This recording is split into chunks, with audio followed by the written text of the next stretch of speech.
Rico! Rico, anak! Ha? Bili ka ng hotdog dalawa, tapos balatan mo Sige. natin. Para lutuin na lang ni Lola mo mamaya. Sige. Para may baunin ka. Ilagay mo sa plato, ha? Sige na, itapusin ko lang ito, Nay. Ya, bilisan mo dyan para may baunin ka mamaya. Kasi may pupuntahan ako eh.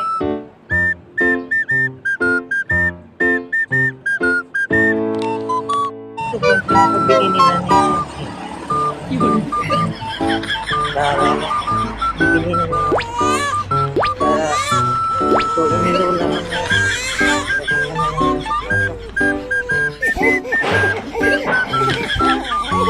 Hindi na ako maglaro.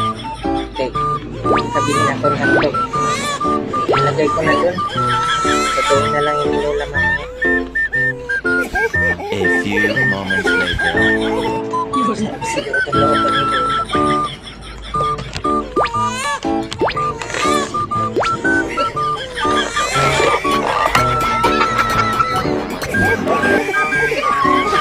Kalimutan ko pala kami. Patay.